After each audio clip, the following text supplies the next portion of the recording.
The cameras were rolling, the audience was cheering, and then 16-year-old Amelia Torres stood at the Family Feud podium with the weight of an entire family's survival resting on her young shoulders, her eyes holding the exhaustion of someone who had been forced to grow up too fast, too soon, carrying responsibilities that should have belonged to adults but had fallen to her when the adults in her life had been unable or unavailable to carry them. When Steve Harvey asked about your heaviest responsibilities, Amelia's response, delivered with the quiet desperation of someone who had been holding everything together through sheer force of will, would reveal the devastating reality of children who become parents before they've finished being children themselves. "Making sure my family doesn't fall apart," Amelia had said, her voice carrying the weight of 3 years spent navigating Child Protective Services, managing a household on food stamps, and raising 3 younger siblings while trying to maintain the facade that everything was normal, that they didn't need help, that they could survive as long as no one looked too closely at the cracks that threatened to destroy the only family structure they had left. The studio had fallen into a heavy silence, as everyone present began to understand that they were witnessing something that went far beyond typical teenage concerns and entered the territory of survival, sacrifice, and the kind of premature adulthood that robs children of their childhood, while demanding they perform miracles with resources that no adult would consider adequate. Amelia Torres had been thrust into the role of primary caregiver for her 3 younger siblings, Miguel, age 12, Sofia, age 9, and baby Carmen, now 3. When her father Eduardo had been sentenced to 5 years in federal prison for drug trafficking charges, and her mother Rosa had suffered a complete psychological breakdown that had left her unable to function as a parent or even care for herself. The disintegration of the Torres family had happened gradually, then suddenly. Eduardo's involvement with drug trafficking had started as occasional small-scale dealing to supplement his income from construction work, but had escalated over time as financial pressures mounted and legitimate opportunities for advancement remained limited. When he was arrested during a federal sting operation, the family had lost not only his income, but also their primary breadwinner and the person who had provided stability and structure in their household. Rosa's mental health had been fragile even before Eduardo's arrest, but the stress of single parenthood, financial insecurity, and social isolation had triggered a severe depressive episode that had left her unable to get out of bed most days, let alone manage the complex demands of raising 4 children on welfare assistance and food stamps. She had begun drinking heavily, had stopped maintaining basic household hygiene and organization, and had essentially retreated from her responsibilities as a mother in ways that had made Amelia the de facto head of household at age 13.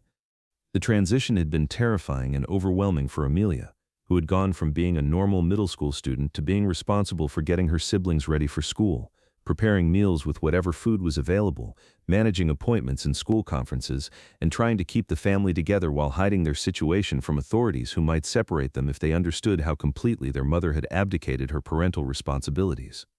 Amelia had learned to forge Rosa's signature on school documents, had become expert at stretching food stamps and government assistance to feed 4 children, had taught herself to do laundry, clean house, and manage the complex bureaucracy of social services while maintaining good grades and perfect attendance, because she understood that any sign of struggle or instability might trigger investigations that could result in her siblings being placed in foster care. The most heartbreaking aspect of Amelia's situation had been the way it had forced her to sacrifice her own childhood, education, and social development in order to provide stability for her younger siblings. While other teenagers were worrying about homework, friends, and extracurricular activities, Amelia was calculating whether they had enough money for groceries, whether Rosa was sober enough to be left alone with baby Carmen, and whether any of her siblings' teachers had noticed signs that their home life was less stable than it appeared. Amelia had given up participation in school activities, had declined social invitations, and had avoided forming close friendships because she couldn't risk anyone discovering the reality of their home situation. She had taught herself to be hypervigilant about their family's presentation to the outside world, coaching her siblings on what to say if anyone asked about their parents, ensuring their clothes were clean and their homework was completed, and maintaining the fiction that Rosa was a functional parent who was simply private about her family life. The fear of family separation had been constant and overwhelming. Amelia had researched Child Protective Services policies, had learned about the circumstances that triggered investigations, and had developed elaborate strategies for hiding the extent of Rosa's incapacitation and Eduardo's absence. She had convinced teachers that Rosa worked night shifts, had arranged for neighbors to pose as childcare providers during school meetings, and had created an intricate web of deception designed to protect her family from well-meaning adults who might have tried to help, but whose intervention could have resulted in the permanent destruction of their family unit. The emotional toll on Amelia had been devastating, but largely invisible. She had no time for her own grief over her father's imprisonment, no space to process her anger at her mother's abandonment, no opportunity to experience the normal developmental challenges of adolescence, because survival had required her to function as an adult while still being legally classified as a child, with no real authority or resources. Miguel had responded to the family crisis by becoming increasingly rebellious and difficult, testing Amelia's authority in ways that made her feel like a failure as a parent, while reminding her that she was, in fact, still a child herself who lacked the life experience and emotional maturity to handle complex behavioral problems. Sophia had become withdrawn and clingy, requiring constant reassurance and attention that Amelia struggled to provide while managing all her other responsibilities. Baby Carmen had developed normally, but had formed her primary attachment to Amelia rather than Rosa, creating additional emotional complications about parental roles and family structure. The financial pressures had been relentless and constantly threatening. Government assistance provided basic necessities but never quite enough to cover unexpected expenses like school supplies, medical costs, or clothing replacements. Amelia had learned to shop at thrift stores, had become expert at stretching meals and finding free activities for her siblings, and had developed a detailed understanding of community resources and charitable organizations that could provide emergency assistance when their regular support systems fell short. The Family Feud application had been submitted during one of Rosa's brief periods of lucidity when she had been trying to demonstrate that she was capable of normal parental activities. She had thought that appearing on television might provide the family with prize money that could ease their financial stress and might also create positive memories during a period that had been defined by crisis and struggle. But as the taping date had approached, Rosa had relapsed into depression and drinking, leaving Amelia to manage the complex logistics of traveling to the studio, while maintaining the appearance that Rosa was a functional parent who was excited about the family's television opportunity. Amelia had coached her siblings on how to behave, had helped Rosa prepare for the appearance, and had taken responsibility for ensuring that their family presented as normal and stable rather than revealing the dysfunction that defined their daily reality. During the pre-show preparations, Amelia had been visibly anxious and hypervigilant, constantly monitoring her siblings' behavior and Rosa's condition while trying to participate appropriately in the required activities. The production team had noticed that she seemed unusually mature and responsible for her age, but they had attributed this to normal family dynamics rather than understanding the full scope of her caregiving responsibilities. The game had been proceeding with Amelia managing her family's participation like a skilled conductor managing an orchestra, providing subtle cues and guidance to ensure that everyone played their parts appropriately. The Torres family was competing against the Wilson family from Texas, and while both sides had been playing enthusiastically, there was something constrained about the Torres family dynamic that suggested careful choreography rather than natural interaction.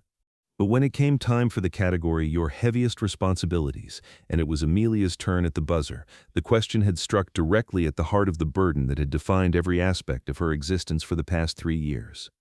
Steve Harvey had approached the podium with his usual warm energy, but something about Amelia's serious demeanor and the weight in her eyes had made him more attentive and gentle than usual.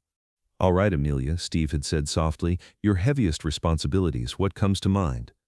Amelia had looked at her siblings, who were watching with trust and dependence, then at Rosa, who was struggling to maintain focus, then back at Steve with eyes that held depths of experience that seemed impossible for someone so young. "Making sure my family doesn't fall apart," Amelia had said, her words carrying 3 years of sacrifice, fear, and determination to protect the people she loved, regardless of the cost to herself. Steve had paused, immediately recognizing that this response carried weight that went far beyond normal family dynamics. "Amelia," Steve had said gently, "that sounds like a very heavy burden for someone your age. Can you tell me more about that?" Amelia had taken a breath, seeming to weigh whether this moment was safe enough for honesty. "My dad is in prison," Amelia had said quietly. "My mom has been sick since he left. I take care of my 3 younger siblings, Miguel, Sophia, and Carmen. I make sure they get to school, have food, do their homework. I handle everything because if I don't, they might get taken away from us." The studio had fallen into complete silence, as everyone present understood that they were witnessing a child who had been forced to become a parent under circumstances that no family should have to endure. Steve had looked at Amelia with immediate respect and concern. "Amelia," Steve had said, "how long have you been carrying this responsibility?" 3 years, Amelia had replied, "since I was 13. Steve had glanced at Rosa, who was clearly struggling with shame and emotional pain, then back at Amelia. "That's an incredible burden," Steve had said. "No 16-year-old should have to carry that much responsibility alone." "I'm not alone," Amelia had said quickly, protective instincts kicking in. "I have my family. We take care of each other." Steve had recognized the fear in Amelia's response, the terror that admitting they needed help might result in the very outcome she had been working so hard to prevent. "Amelia," Steve had said carefully, "what you've done for your family shows incredible love and strength, but being strong doesn't mean you have to carry everything by yourself." Steve had begun removing his suit jacket, understanding that this moment required both recognition of Amelia's sacrifice and acknowledgement that she needed support rather than additional burdens. "Amelia," Steve had said, placing the jacket around her shoulders, "this jacket represents something important today. It represents understanding that taking care of your family is an act of love, but you also deserve to be taken care of." Amelia had pulled the jacket closer, tears beginning to form as the weight of 3 years of suppressed emotion began to surface. Steve had turned to address Rosa directly with gentle but firm compassion. "Ma'am," Steve had said, "your daughter has been carrying responsibilities that belong to adults. She's done an incredible job, but she needs your help. She needs you to be her mother so she can be your daughter." Rosa had broken down completely, the combination of shame, gratitude, and recognition of her failures, overwhelming her ability to maintain composure.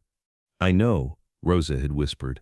"I know she's been taking care of everything. I've been so sick, so lost. I don't know how to be better for them." Steve had looked at the entire family with understanding and determination. "Mrs. Torres," Steve had said, "being sick doesn't make you a bad mother, but getting help makes you a good mother. Amelia has held your family together, but now it's time for the adults to step up and make sure she gets to be a teenager." The game had been suspended, as the Torres family was connected with comprehensive family support services, including mental health treatment for Rosa, educational support for Amelia, and resources designed to help the family stabilize while remaining together. Steve had coordinated with social services to ensure that intervention focused on support rather than separation.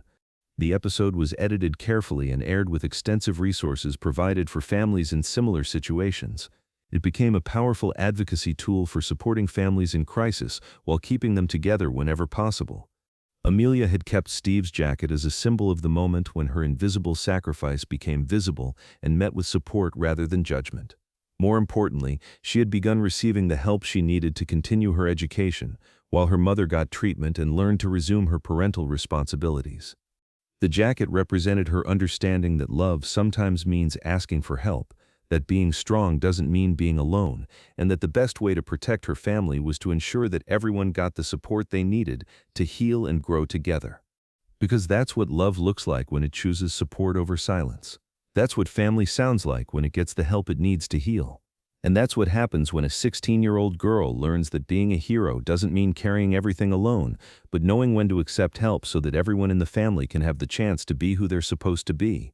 Amelia Torres had spent 3 years holding her family together through force of will, but on that day at Family Feud, she discovered that the strongest families are those that know how to accept support, that children deserve to be children, and that sometimes the most loving thing you can do is admit that you need help to continue loving effectively.